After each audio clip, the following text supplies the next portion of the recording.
The story of Mount Sinai may go back just 50 years for me, but it goes back 4,000 years. And what the evidence is and what's coming out now, there are so many tentacles, there are so many things that come into play.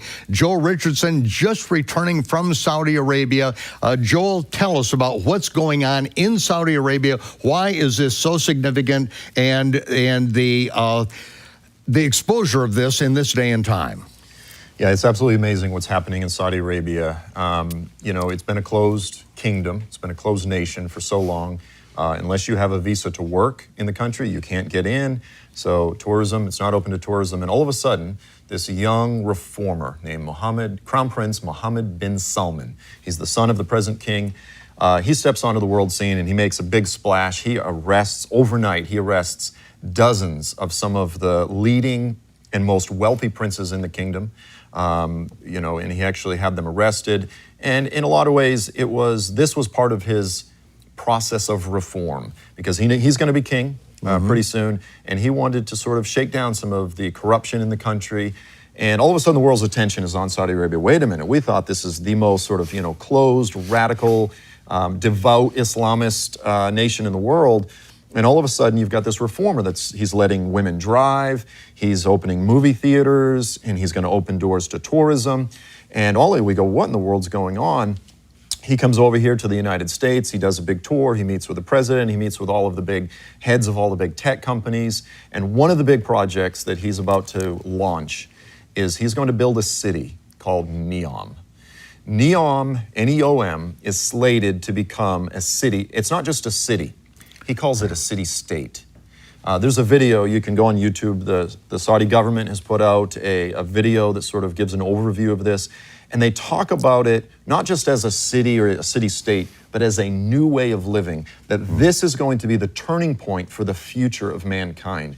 This is going to be the most technologically advanced, high-tech, green, and global city in the world. So just think Dubai on steroids. Right. Now, Dubai was really their first foray from being an oil empire and all the revenue from that to attempt to go into the shopping mecca of the world, which it really is. But this is going to be their foray into the high-tech mecca of the world. Yeah. They want it to be a business center where people from all over Europe, all over Asia, people from all over the world will come here to do business. This is going to become a business hub. Listen to this. They're saying it's going to be 33 times larger than New York City. Wait, 33 times larger than New York City? That's the plan. This is a parcel of land that they plotted out, which is like 200 square miles, is it not? Yeah, this is huge. So I'll show you a picture. There's maps, of course.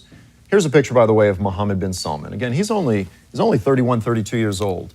This is a face that he is going to become a very common world leader. I mean, he is changing the world. But so here's a picture of Saudi Arabia. So up here in the northwest corner, this little circle that says NEOM, that's the entire region. This is called the Tabuk province.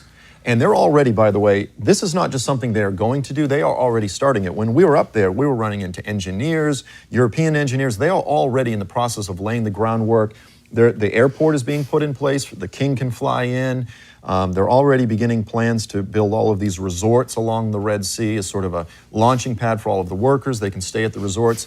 One of the hotels that we stayed at was having a NEOM conference. I mean, when we walked in, big sign, welcome, NEOM, the future, and all of this. And so look at another map. This is a zoomed in area. And again, to the left here is the Sinai Peninsula. This is the Egyptian Sinai. So in the southern center of that is where the traditionalists believe that Mount Sinai is located. Over here to the right, you can see the white line. That's where NEOM will be. And in the middle, I've put this blue triangle. That's where Mount Sinai is. That's where the real Mount Sinai is. Right square in the middle of what they are planning for the high-tech mecca of planet Earth, right there. Yep.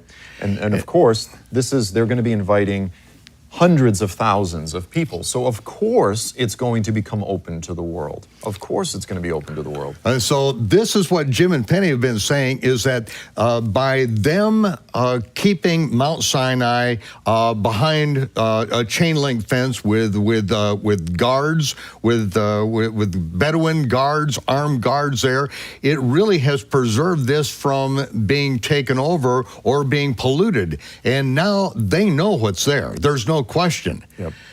Tell us how, because you're the one that sent me the video of Shabbat Night Live on Arab television. Tell us about what they now know and what's the background on that.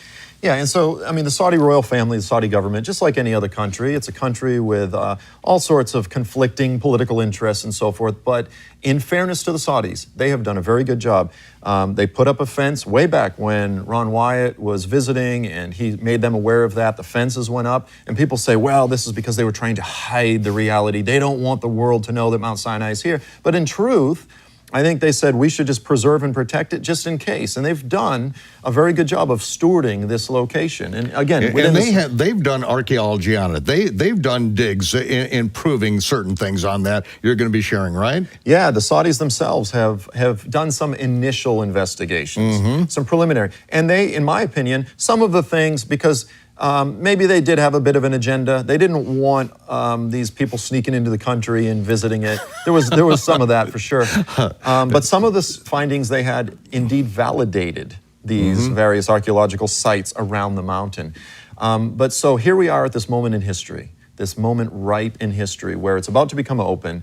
I have talked to some Saudi royals, and all of the information that I have is that they believe it's the Mount Sinai.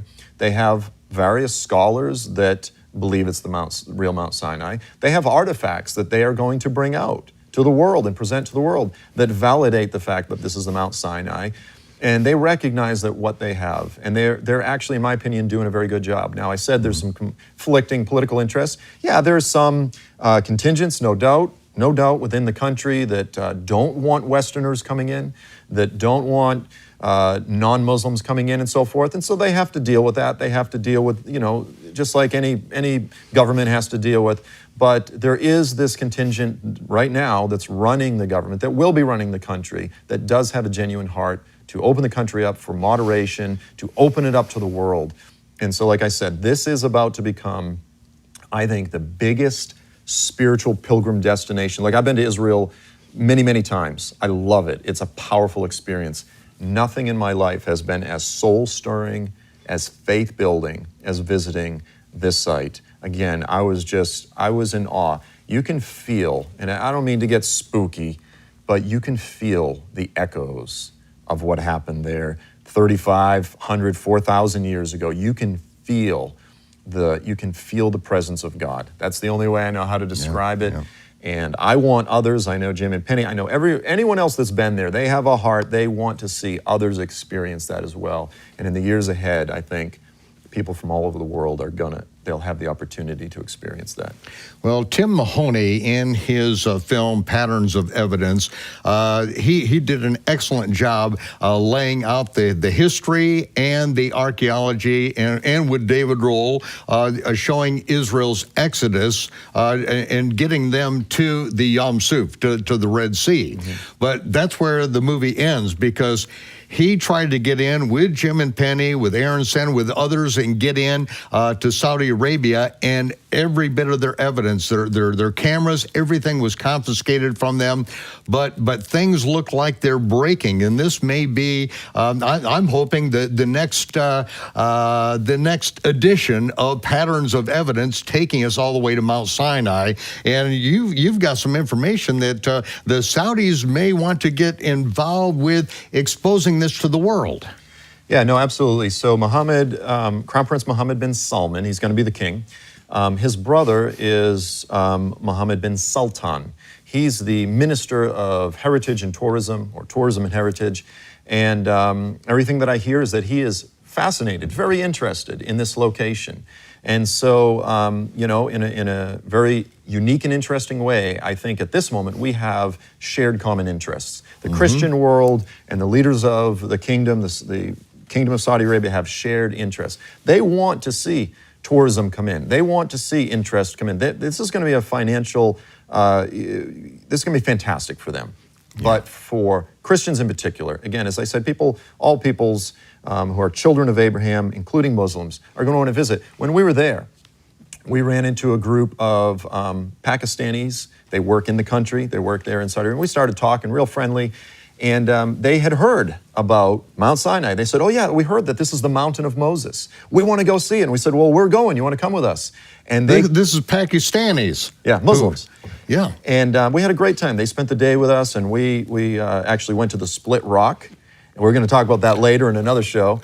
But so the point is this is a place of fascination for Muslims, for Christians, for Jews. Yeah. Across the board. Now, for those who may not be aware, when he speaks of the split rock, this is the split rock at Rephidim, the rock that Moses struck, that out of it belched the rivers of water that came down to the camp of Israel, and we're going to be taking people there. You were right there at that spot, and taking Muslim Pakistanis there with you who had heard about that and wanted to see it. Yeah, and they were absolutely fascinated. And here's the thing, too, and I'll point this out, is that they had heard about this, not from Ron Wyatt, not from Jim and Penny Caldwell, from the locals. The locals call it the Split Rock of Moses. Well, I'll show you some video later. The locals refer to Jabal Allah as the mountain that we believe is Mount Sinai. You know what they call it? They call it Jabal Musa, the mountain of Moses. Yeah. So again, and as we'll see again, we'll talk about this later, there are ancient Jewish and Christian traditions that go all the way back 250 years before Jesus. They go back to the time of Jesus, that they believe that this is the real Mount Sinai. This mountain just outside of the town of Al-Bad, which they believe was Midian, they believe this is the real mountain. So this has more traditional historical evidence than any other candidate out there. And so therefore, as we'll see, the local Muslims have always believed this. And so they haven't come under the sway. I'm referring to the skeptics. The skeptics try to say, well, all you Christians and you Messianic Jews, you've been duped by Ron Wyatt, right? By the fanciful theories of these dilettantes. But I go, no, Josephus and Philo back in the 1st century were not deceived by Ron Wyatt. The local Muslims were not deceived by Ron Wyatt. They have always believed that this is the real Mount Sinai. Mm-hmm. So we need to understand Bedouin local tradition, the Saudi archaeological authorities, they have all these sites fenced off and designated. You can look it up. They refer to the caves of Jethro. They refer to the well of Moses right there in the town of Al-Bad. They call the mountain of Moses. They call the split rock of Moses. So this has been behind closed doors. Again, the skeptics want to say, oh, this is just some idea that some modern American evangelicals have come up with, and it's sensationalism. That's nonsense. That narrative is nonsense. Yeah. And we can go back to the origin of Helena's Mount Sinai, and we can see all the traditions that are surrounded that, and none of that really makes sense. This is where David and Roll and I debated this, the Great Exodus debate, in which the sites that they have marked out, the traditional sites of Mara, the place of bitter waters, and the 70 palms and the 12 wells, they're all in the wrong place. They're all in the wrong course of events, even though they built monuments, Catholic monuments there to commemorate these things, but they're in the wrong order of events. It's only when you cross there at Nueva, it's only there that you have everything in the right order, and you've got video, you've got photographs to show us some of these different things, do you not? Yeah, I've got all kinds of photographs. I'll show you real quick. So here's the mount. Here's Mount Sinai. It's called Jabal al-Lawz, Jabal al-Makla, the dark tip right there. You've probably seen some of these on the internet. It is a rugged mountain. And what's interesting is Josephus in the 1st century, he actually refers to the mountain as an exceedingly rugged mountain, really difficult to climb. And so, when I'm there, if you've been there, you go, yeah, it's an exceedingly rugged mountain. I mean, it takes depending on which side you go up, it can take you all day to get up there. And so now this is something when we came to the mountain, and it was on the first day of the third month, as a Rosh Chodesh of the new month of the third month, and Moses went up into the mountain. So you've actually tread that same area. So he was going up in sandals. You probably had a little more sophisticated footwear, but you say it could take an entire day to get up that mountain. Yeah, and that's, I mean, in the Saudi heat, right, you know, this is not just like hiking up a trail. There's no trails. You're climbing over rocks. You can't even go up with hiking poles. You know, you're climbing and clawing. And the whole thing, by the way, here's just some pictures of the local, you know, everything is bristly. It's desert. You walk through, there's sharp, harsh thorns everywhere. It would have been tough on Moses if he had sandals. You know, his feet would have got chewed up. I had hiking boots on, and my ankles got all chewed up. I had thorns for months afterwards still in my fingers because I didn't have gloves. It's a tough desert mountain. And so hopefully in the days ahead, but I'm hoping that the Saudis will actually create a nice hiking trail so that as tourists go, we can walk up to the top a little bit easier. But for right now, it's a beast of a mountain. It's about 8,000 square feet. 8,000 feet tall. Well, I was very excited because of the first thing I saw.